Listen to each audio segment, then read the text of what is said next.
Welcome to the Psychology Podcast, where we give you insights into the mind, brain, behavior, and creativity. I'm Dr. Scott Barry Kaufman, and in each episode I have a conversation with a guest who will stimulate your mind and give you a greater understanding of yourself, others, and the world we live in.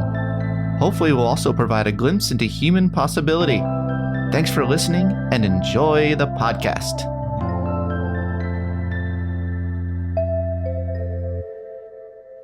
I'm really excited to have Ayishat Akanbi on the podcast today. Akambi is a writer and fashion stylist based in London. Personal reflection has guided her approach of reminding us of our commonalities instead of our differences, not just for social awareness, but also self-awareness. Akanbi resists the black and white thinking that can lead to divisive socio-political discourse and is comfortable in the gray. From identity to cancel culture, race, integrity, wokeness, the nature of groupthink, and more, she's determined to not let her work fall victim to the dogmatic script that discourages rationality and rewards reactivity. Ayisha, just a pleasure to talk with you today already, and we haven't even talked. Thank you for having me, Scott. Well, we have so much to talk about. There's no lack of topics of things going on in the world today. You know, from a social scientist perspective, I look at all the things going on and I'm craving discussions with people with different perspectives and people who can bring just such great energy and compassion and thoughtfulness to the table, such as you do. But I wanted to start off, before we dive into some of these specific topics, I want to start off a little bit with your background, because I think, correct me if I'm wrong, but I think we share some early childhood educational experiences that weren't so fun. Is that right? Yeah, we do. So I grew up and I definitely didn't think I would be doing anything that I'm doing now, because I could barely write, as in, like, my handwriting was terrible. I think that was the first sign that alerted my teachers to something being a little different with my, just with the way that I was learning and the way that I was picking up things. And so I had a lot of learning difficulties, dyslexia being one of them, ADHD, being on the spectrum, although I didn't know that when I was in school. That's something I found out in adulthood. But you don't necessarily have to kind of know those things directly. You feel them. And it wasn't until I was maybe in the 9th grade. So before the 9th grade, I was in all of the bottom classes. So for like math, science, and all the core subjects in English. And then in the 9th grade, I wrote a story. And that story brought me to the top of the class. And, I remember getting an award, and like they took me on like this special school trip. And yeah, that was the first time I had a push. Can I ask you what the story was about? I remember in school we had just been reading the diary of Anne Frank. And so I think I wrote about, if I remember correctly, and I might be wrong, but it was definitely about a girl who didn't leave her room very much. And I can't remember what it was about specifically or what happened. But I grew up as an only child. So, I probably had a lot of time to think about what introspection was like and things like that. So, yeah, it was something around that. I was an only child too. I still am an only child. Oh, yeah? I wonder what it is about us only children who had a learning disability, who enjoy writing as our mode of expression, all these things that I wonder what is about that makes us both kind of have this contrarian bone in our bodies. Yeah, well, I guess maybe it's about, I was always bored. That was the thing I used to always say to my mum as a kid. I was like, I'm bored. And so I would always have to make my own fun. I'd always have to be a little bit more imaginative. And I remember even having pet rocks that I would talk to and give characters to. So, yeah, I don't know. There's something about having to explore your own inner world, I think. Yeah, there's something really interesting about that. You said you were an only child, but you had an adopted brother? No, so right? I have a half brother. So my dad. Oh, okay. So I have a half brother, and he came to live with me at the age of 16. So I grew up majority of my childhood as an only child. And then, my brother came when I was 16. Gotcha. And he came out as gay. Yes, he did. Yeah. We both are not straight, and we didn't. So you bonded with him over that? Yeah, we did. I mean, at first we didn't because he came out first. And I guess I was quite weirded out, and I guess I was quite weirded out. Maybe it was the shock, and maybe because I hadn't sort of explored, honestly, at least my own feelings around my sexuality. And so, my mum is Nigerian and my dad is too, and they're Muslim. And so we come from a culture where that is far from the norm and is generally unacceptable. And so eventually, when I did come round to accepting my own sexuality, it was something we bonded over, immensely. Yeah. And I'm terribly sorry to hear he was murdered. Is that right? In 2012. So yeah, that was the start of a real journey for me, if I'm honest. I think when my brother died, something in me sort of was born, and I think that was this sort of lifelong journey of like thinking about what it means to live. I always say now, I think if a death doesn't sort of motivate the way we live, especially someone close to you, then, it feels like to me that it's in vain. Yeah. There's a field you might be really interested in positive psychology called post-traumatic growth. And it tries to look at the different ways that we can grow creatively, spiritually, finding more meaning in our lives after a trauma. Wow, awesome. I think I've vaguely come across that word once before. I think I tweeted it once. I didn't know the concept. But yeah, it very much felt like that to me at the time. It was a very sudden, instant jolt out of a lot of the ways that I had been thinking. Ayisha, you have a lot of really good a grasp of social human dynamics. A lot of your tweets, you may not be familiar with all the studies done, but you still nail the point, which makes me kind of think, what's the point of doing studies when we can just have Ayisha's Twitter timeline? But that's a different story. I need a job. Scientists need a job. Okay.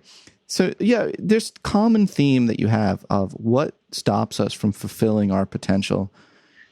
Boy, it resonates so deeply with like my soul. That's what I'm so curious about as well. We have so much talent loss, right? Mm-hmm. And so many people are falling between the cracks. What do you think are some of the biggest barriers to people realizing their potential? So I know it's a big question. Yeah, it is a big question, but a great question. I think. Thank you. Well, I think,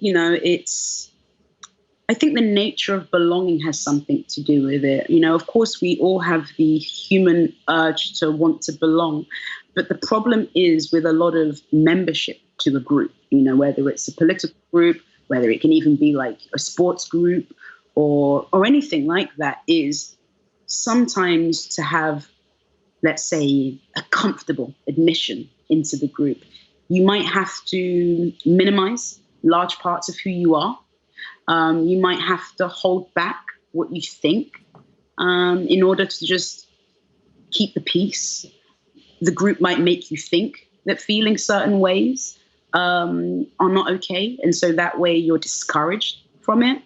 I think also identity. I think even identity can be one of the things that stops us from exploring our potential. We may think because maybe we are Black or male, woman,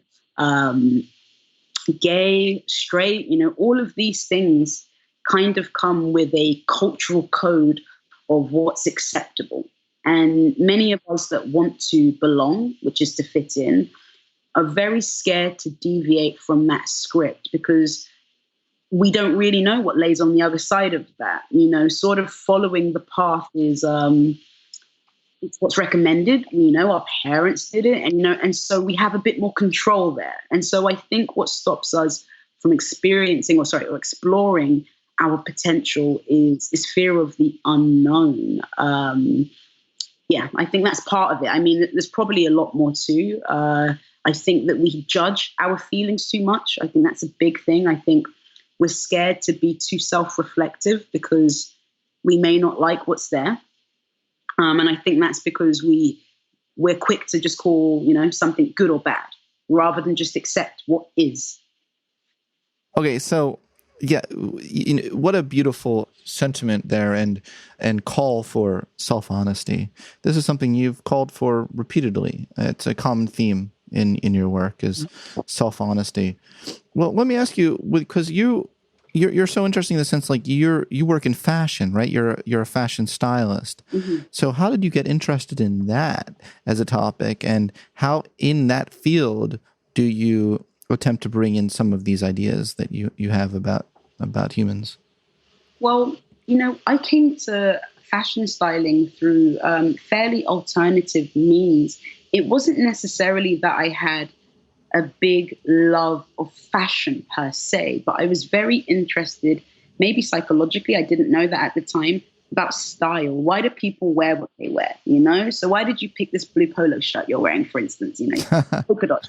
I'm interested in, what that says about you or what you want that to communicate. It picked me. It picked you, right, exactly. This morning. And so, I was very interested in what we're communicating through our clothing.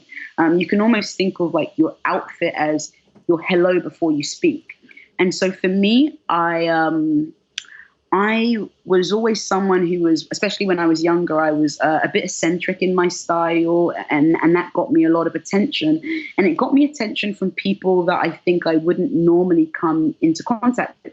So whether this was like, artist types, or whether this was like, even business types, people of different backgrounds and races, everyone, kind of had some sort of interest in me that I didn't think would be there if it wasn't for my presentation. So I was interested in maybe how I can help artists, music artists, have a different appeal. I thought to myself, maybe if some of the artists in the UK had a different style and a different look, maybe it would have a bit more of a universal appeal. I realized that the way that we present ourselves can radically shift the doors that open and close.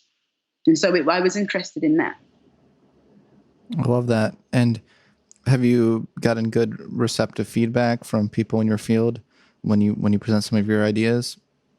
Yeah, for sure. I mean, luckily, I've been working for maybe over 10 years now. And, part of the process when I start, I guess your original question was about self-honesty. And what I'm trying to do often is I think everybody has a style, and I think sometimes we can be safe, and sometimes we want to, we don't want to stand out too much, because we don't want to say too much with what we're set with our clothing.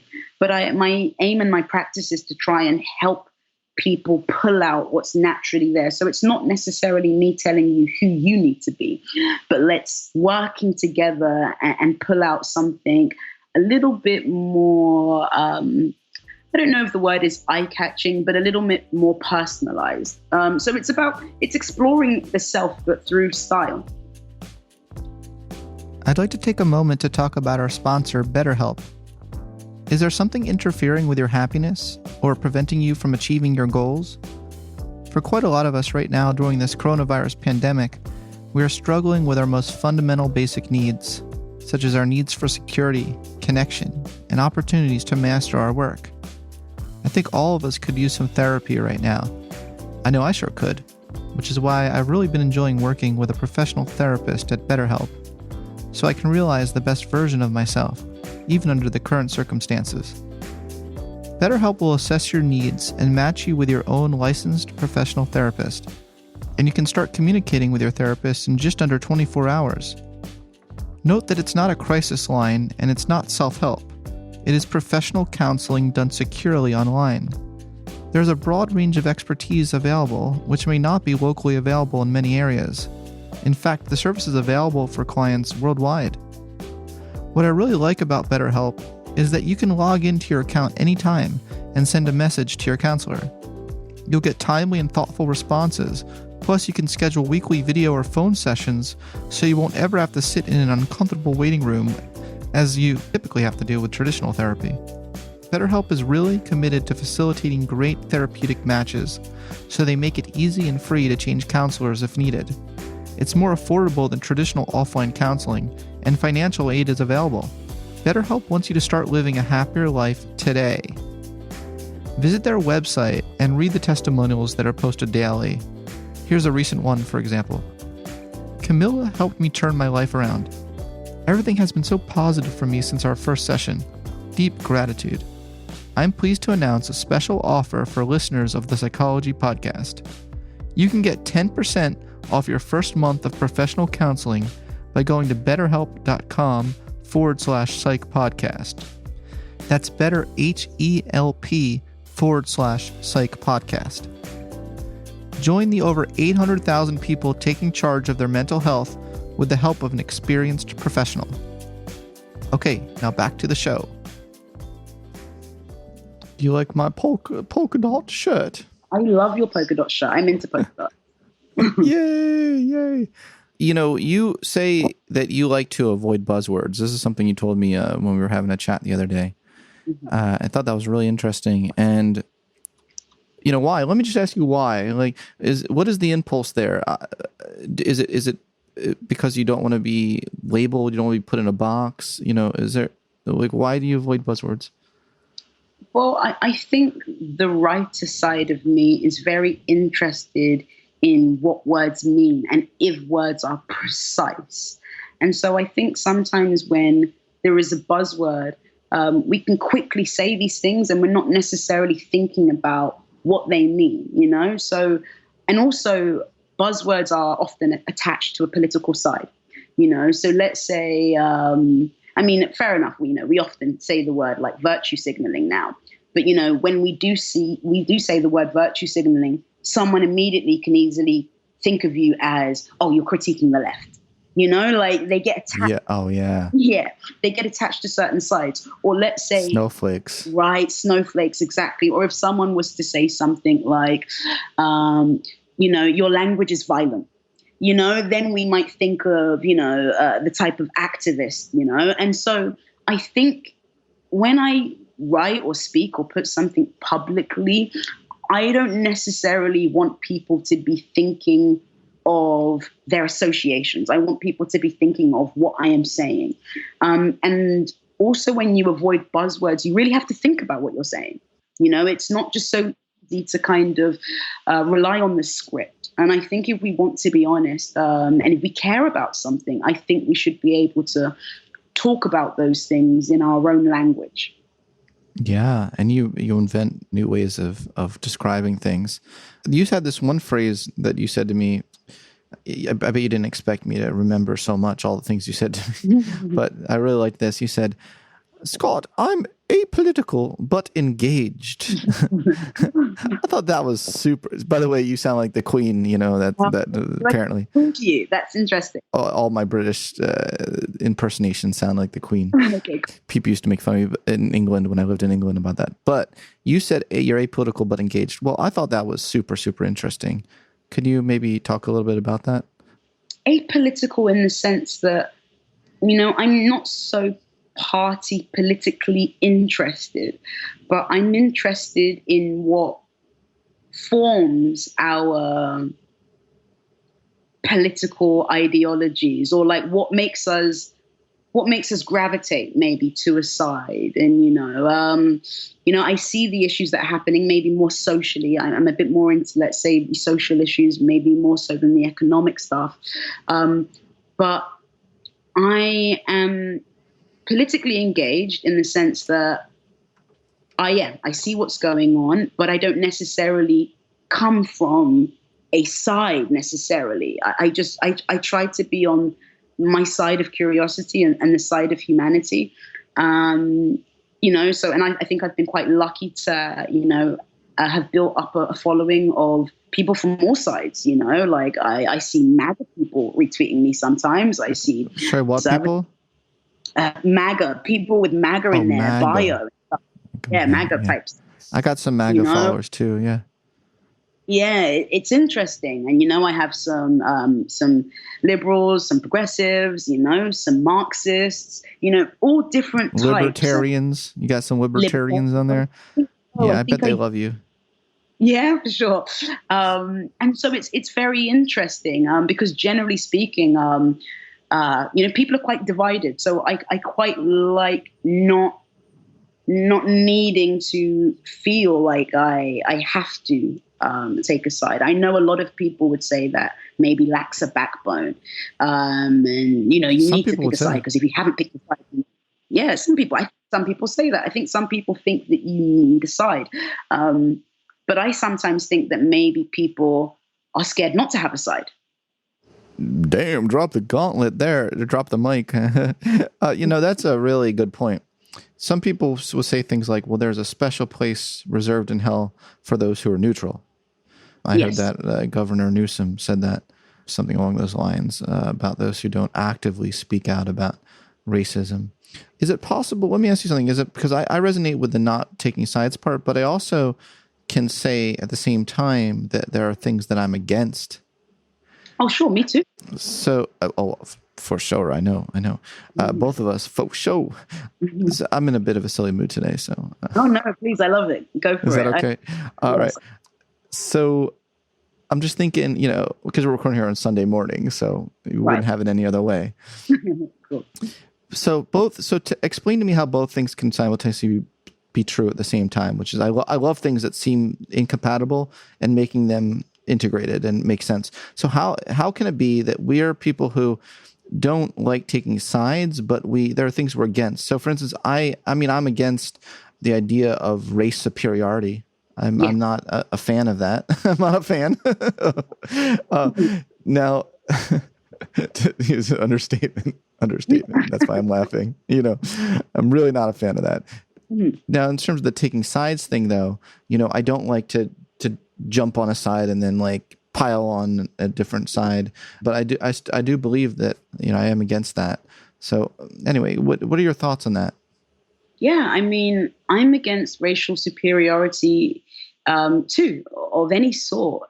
I often look at racial superiority in general as like, I think, and I have to really explore this a bit more, but my sort of inclination is to think that racial superiority complexes are rooted in inferiority complexes.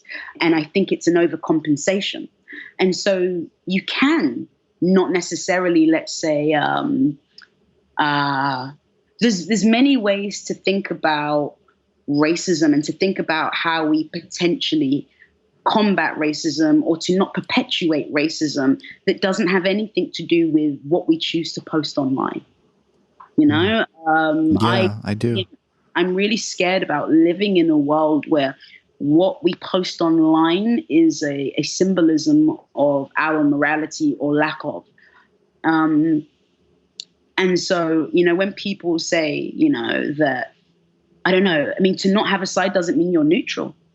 It doesn't mean that you're neutral about these things. It doesn't mean that you can't get annoyed. It doesn't mean that you can't be angry. It doesn't mean that you can't give it a lot of thought. Wow. You just blew my mind. You're kind. You're being kind. No, it's such a good point. Well, I really am wondering how we can have more productive discussions about race, particularly in the United States right now, because I just don't know the situation in England. And maybe you can tell me the situation in England. But I'm wondering, what are some of your thoughts on some really productive avenues for people to listen to each other, for people to care about each other, to show each other humanity? Do you have any thoughts on that? Yeah, well, again, I think if we're going to come to the conversation, I think we need to be aware that, people may have ignorances. People may not know everything about your experience, but that doesn't mean it's rooted in hate, And so I don't think we always need to conflate ignorance and hatred. A lot of us in the world are ignorant on a whole host of issues and people and the way other people are living. A straight man may not know what it's like to be a gay man, and all these other different sort of identities. And so when we do speak, we have to not assume ill intent.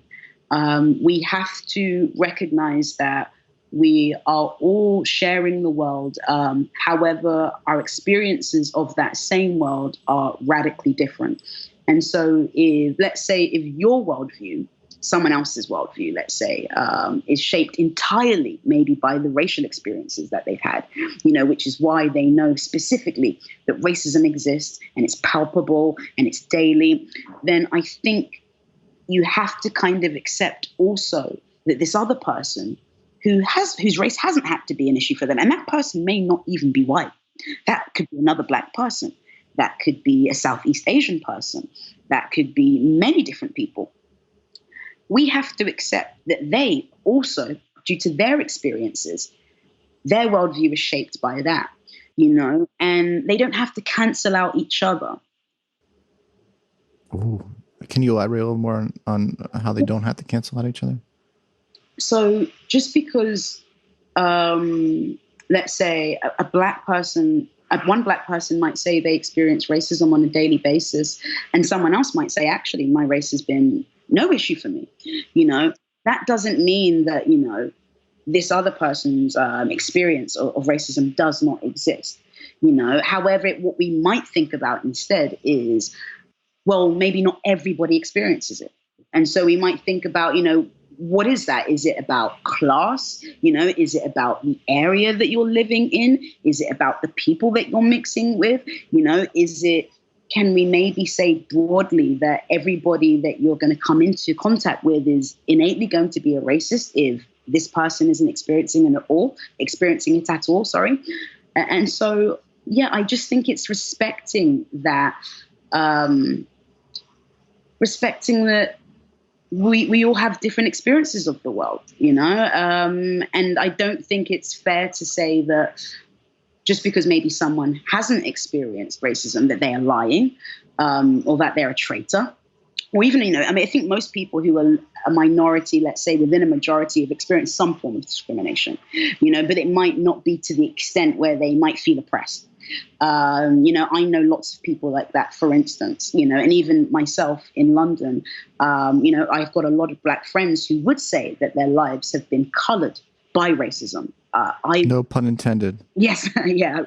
That's just, in there.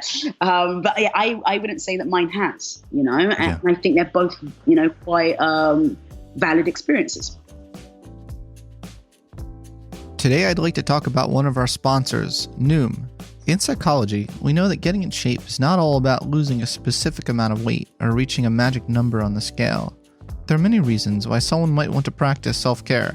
For instance, for me, I really want to feel energized and alert to tackle the day. I want to have a greater ability to stay focused and not have my anxiety get in the way of reaching my highest priority goals.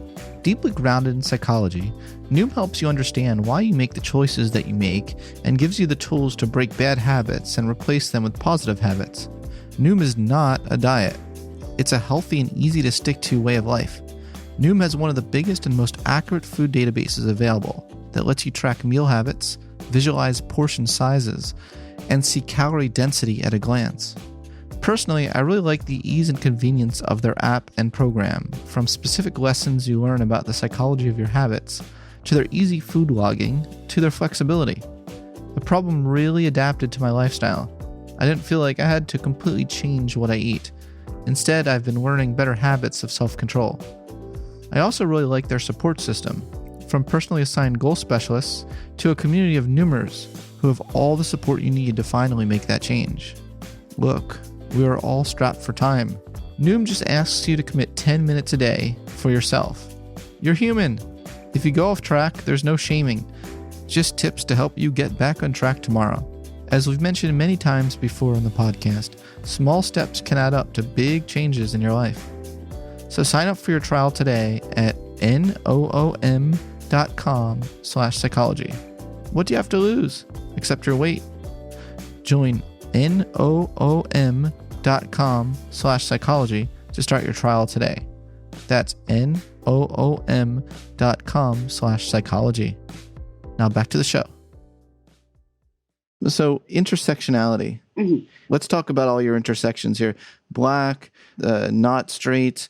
By the way, I'm respecting the fact you said not straight. You didn't say lesbian, Well, yeah, lesbian, yes, fine. So let's say black, lesbian, black woman. Of course, how did I forget? I forget myself. You almost forgot that one. Yeah, I guess it's because, you know what, Scott? I know this sounds strange, and I don't mean this in a non-binary way, but I don't really think of myself through my identity first, you know? Oh my gosh. I so resonate with that. Yeah, I don't think this is the first time where I forgot that I'm a woman, you know, and I don't mean that I'm trans either.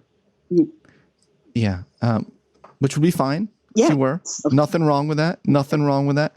Well, you look so interesting because you don't think that your personal life experiences match up necessarily to the stereotype of what someone with those identity intersections should have. Yeah, well, I guess the thing about intersectionality is, you know, it's a theory, right? It's a theory, you know, rather than, let's say, a reality. It's an interpretation of reality.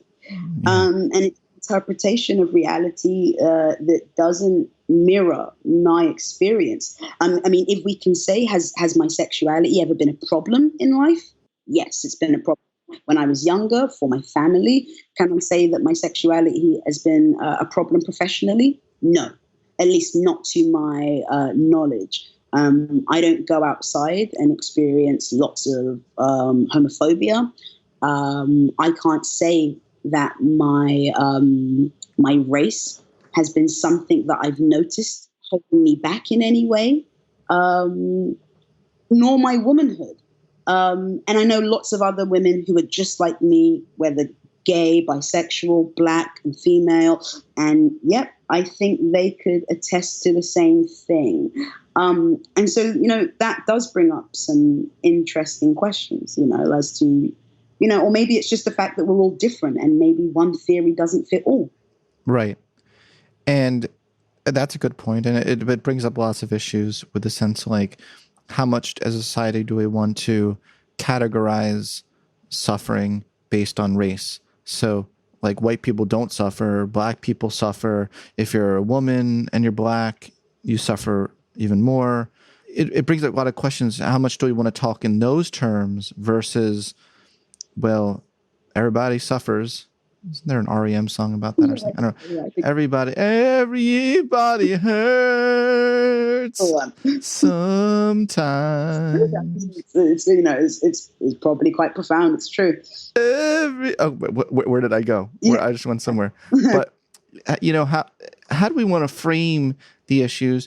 Do we want to just open it up to in treating everyone like individuals? Like if we went like full stop on treating just individuals as individuals, then we would just treat every person in front of us on a case-by-case basis. Be like, tell me all about your life, you know, like whoever you meet, be like, I want to know who you are, you know, as a person, as an individual, all your life experiences, your pain, your suffering, your pleasures, you know, or, you know what I'm saying, the good things in your life. Yeah.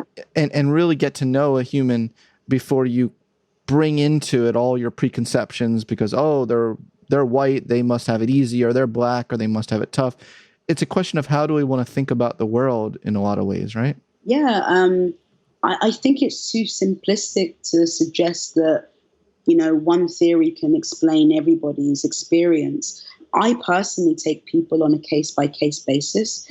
I mean, there are a lot of black people or ethnic minorities who don't want to be seen through the lens of oppression first. You know, they don't want to meet a stranger and that the first thing that stranger sees is their suffering. I think that can be quite dehumanizing to a lot of people. It might be empowering to other people because other people might feel like you recognize my pain, you know, right. But I don't know if we always need, at least I don't know if everybody always needs someone to recognize their pain before they can find common ground. You know, I'm not sure about that. It's something I've been thinking about a lot, you know, like why would I need a stranger to recognize some of the hardships I face? I mean, I would imagine over time, we might get to know those things. I might get to know those things about that person as well. But I wouldn't want someone to assume what my life has been because that can equally be a offensive or wrong, misguided. And I can imagine if we were to all do that with people, that would also bring a lot of issues. I think a lot of people would say that they feel that they aren't seen, all of a sudden. I think they would feel as if, all their hard work to overcome a lot of their issues and setbacks is all forgotten, and all they're thought of as is their suffering. I don't think people necessarily, or their past suffering. Or their past suffering. Yeah, I don't think that's the way that we want to, or lots of us at least anyway. I don't doubt that many people do, but I don't think that's the way that we all want to be perceived. It's a very interesting question, because I think about my early childhood experiences and how I want to definitely put that beyond.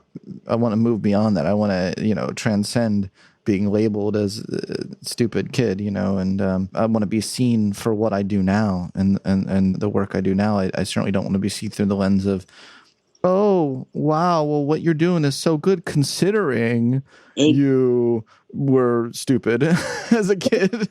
You know what I mean? Like, I don't want to be seen through that lens, and so therefore I can bring that empathy to understanding how someone else through a racial lens might not want to be viewed necessarily through a racial lens. So I hear what you're saying, but do you see how it creates nuance and like deeper thought and discussions than maybe some of the discussions we're having about these topics? Yeah, well, I guess, a lot of people would say Twitter's not a good place to have a lot of these discussions. And I mean, I know that we have them outside of Twitter. Let's say they bleed out into journalism and op-eds and think pieces.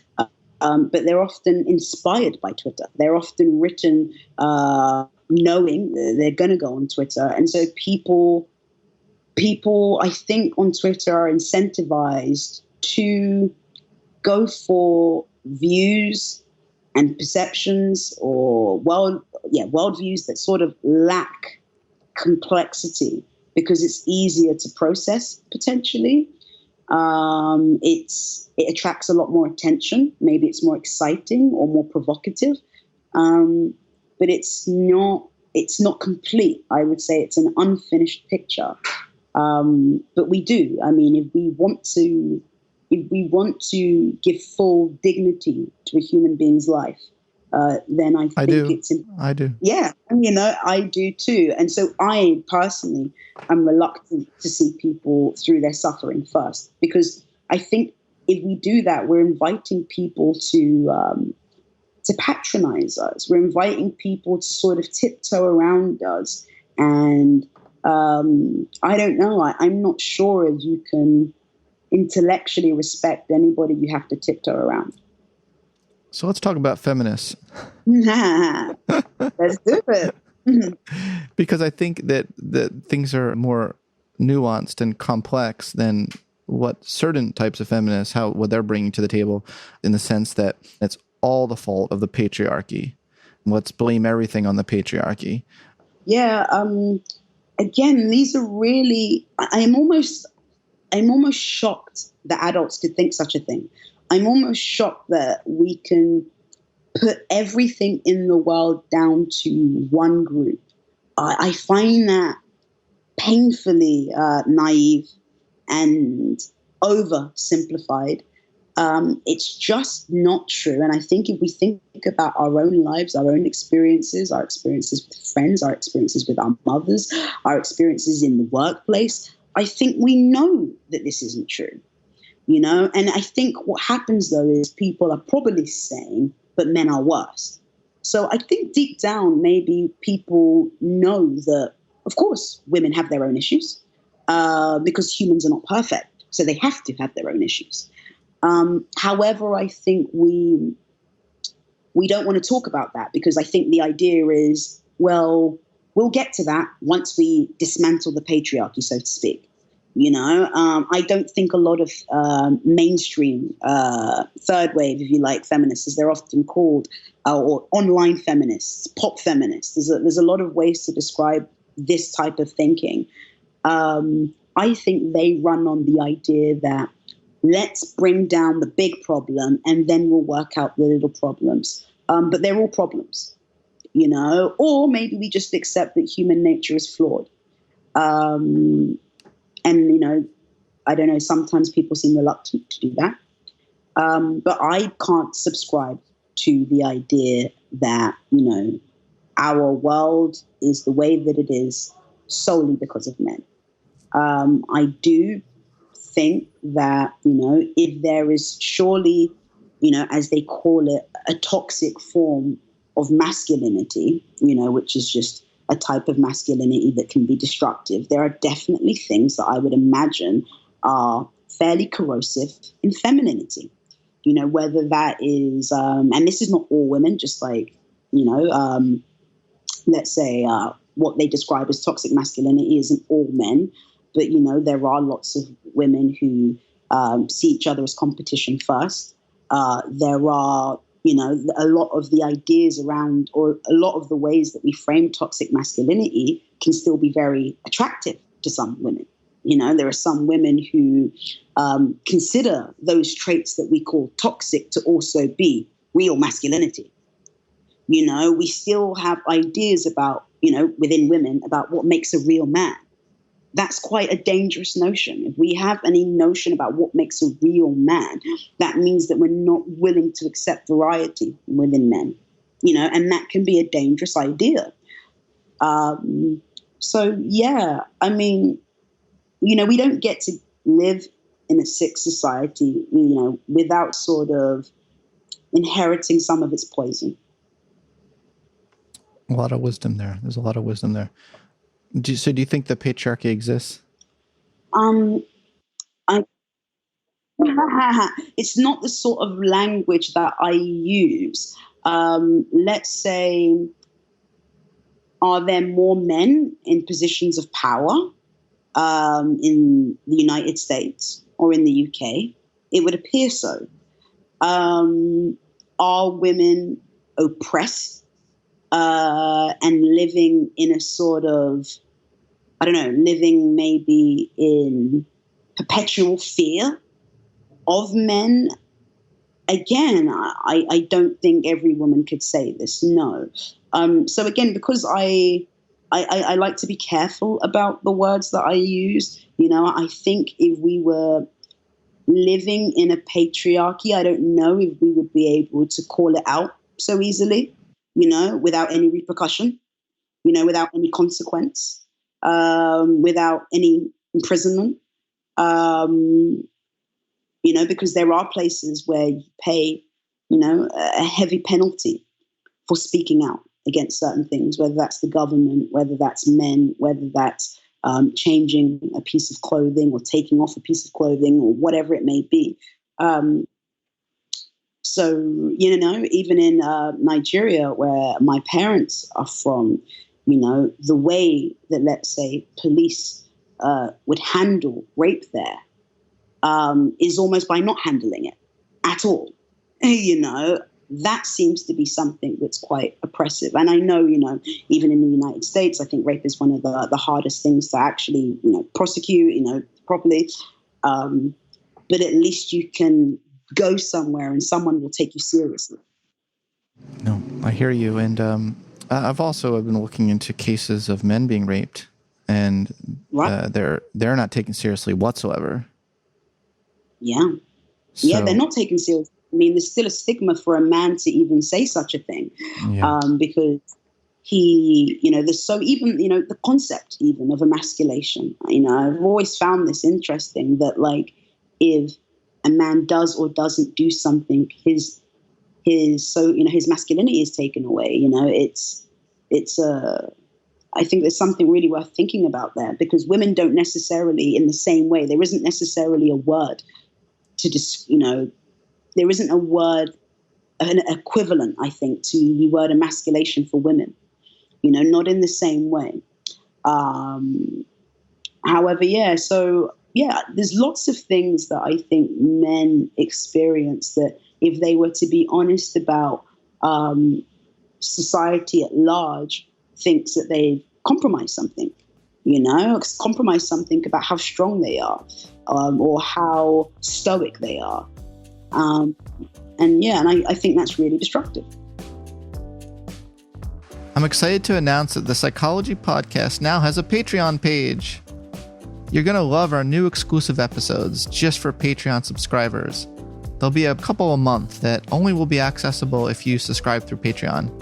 Also, there will be all sorts of tiers that will give you the opportunity to not only access Patreon-only episodes, but you will also get an opportunity to join the community, ask your own questions of new guests, and even have a 30-minute Skype call with me each month. Also, if we reach our monthly goal, we will donate 10% of all proceeds to an organization dedicated to helping people with their mental health. Check out our Patreon page today by going to patreon.com/psychpodcast. That's patreon.com/psychpodcast. Okay, now back to the show.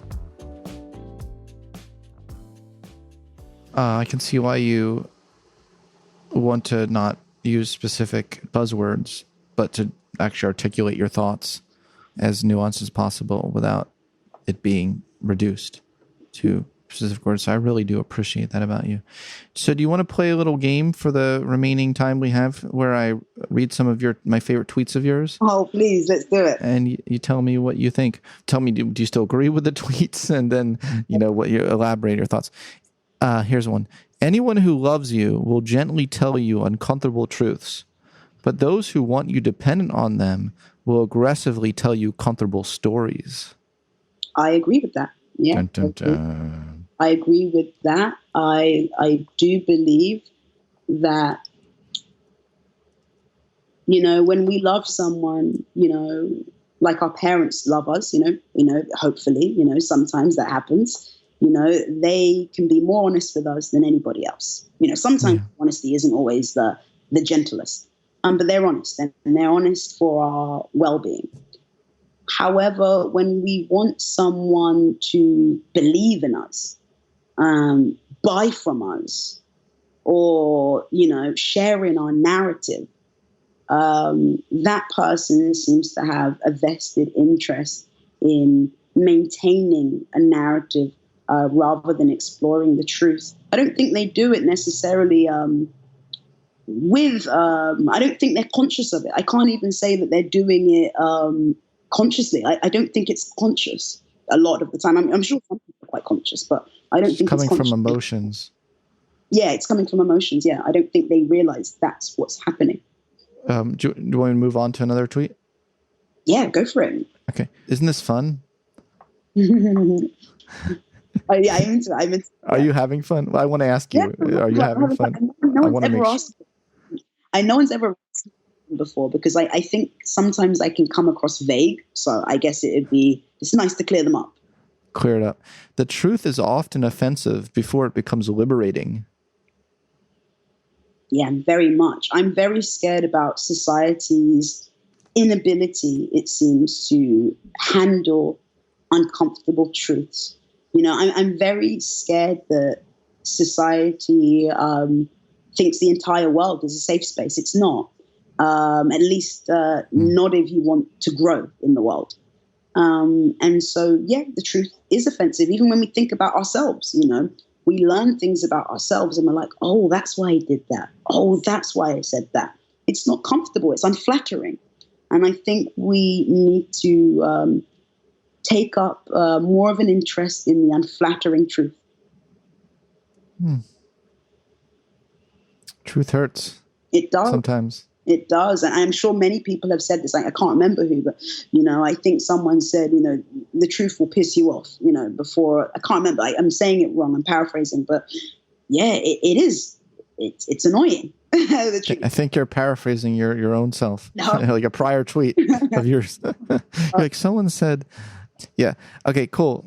It would be great if people could share their experiences without suggesting that everyone who shares their identity experiences the exact same thing, which only validates the idea that people of a specific race are in some way all the same.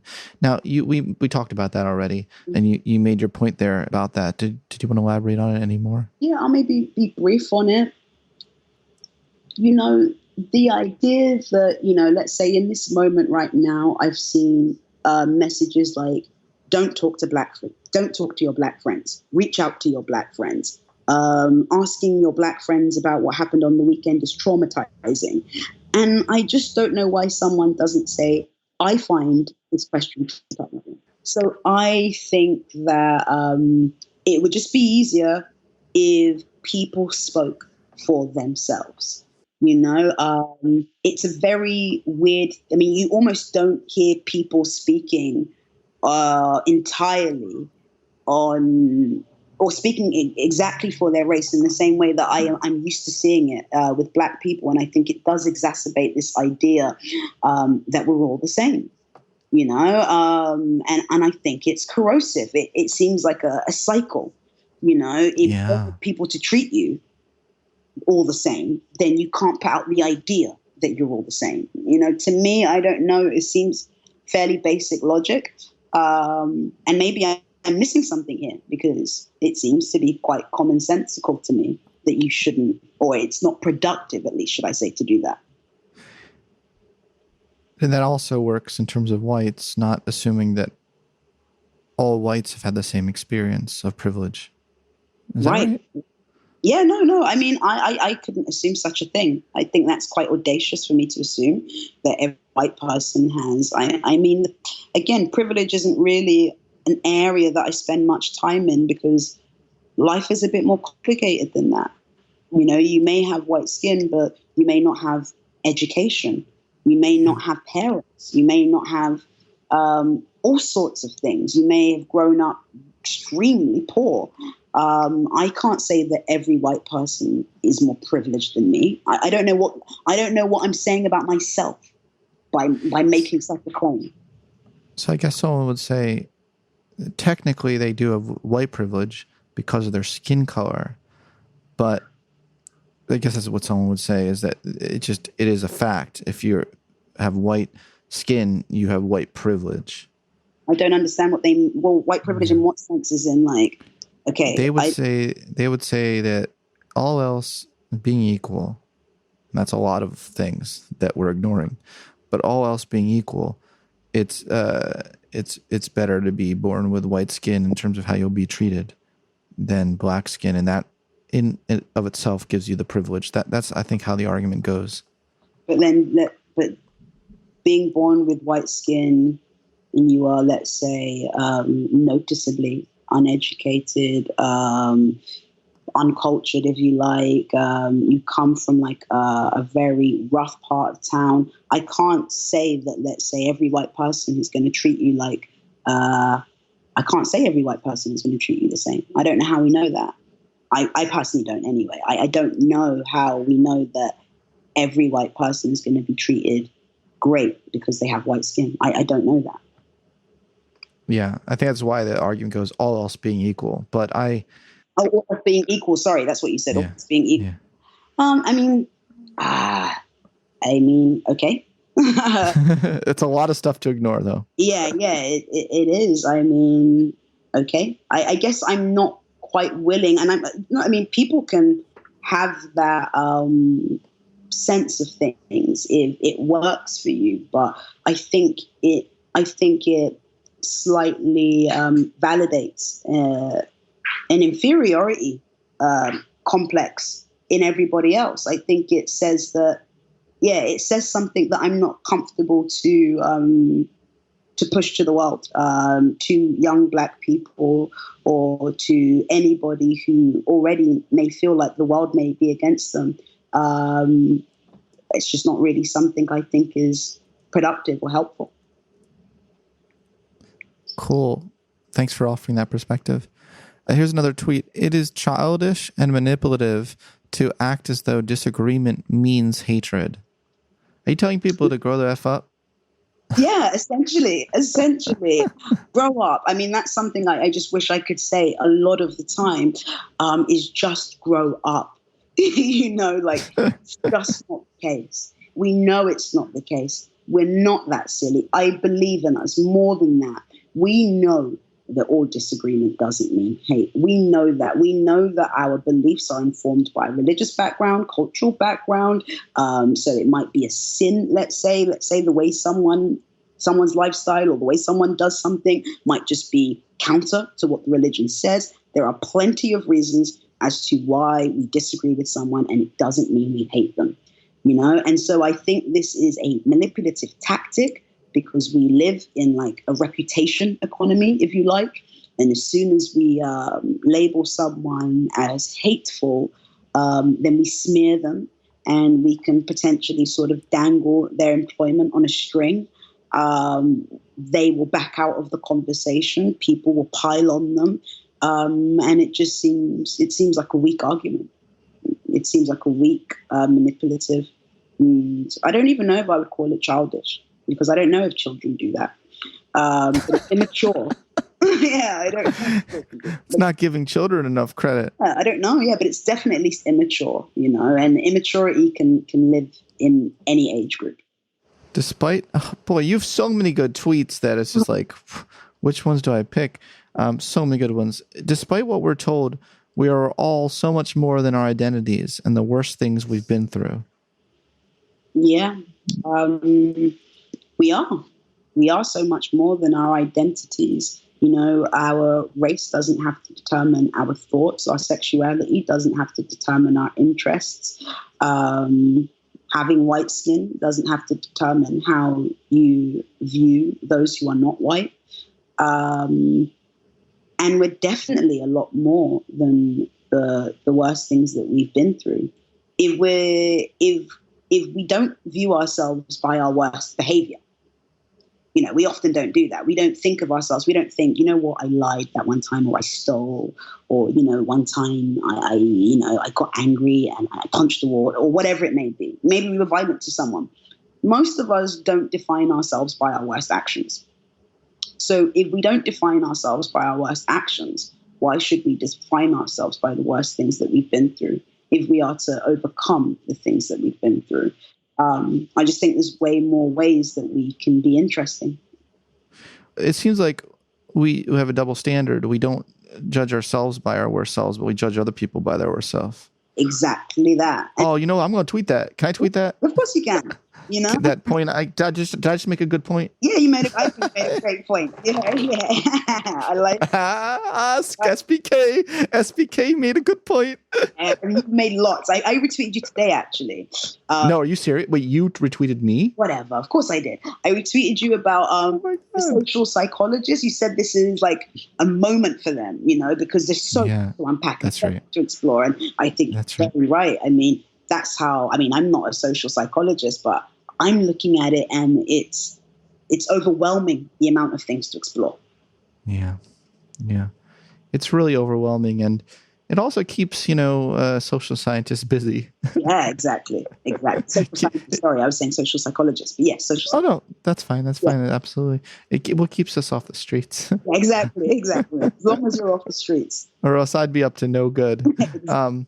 I often think of just throwing it in and becoming a stand-up comedian or something that still talks about human nature, but not through journal articles. Yeah, I think there's a space for that. Stand-up might be the only place you can be honest, sorry. Yeah, it might be the only place left, right? Where we can be honest. Oh my gosh, I just want to thank you so much for chatting with me on the Psychology Podcast, and I consider you like my soul sister. Oh man, you're my soul brother.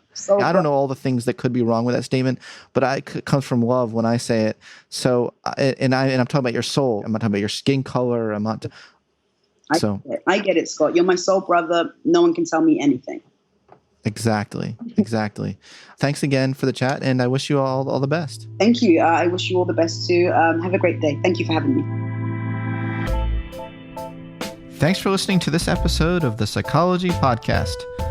If you'd like to react in some way to something you heard, I encourage you to join in the discussion below.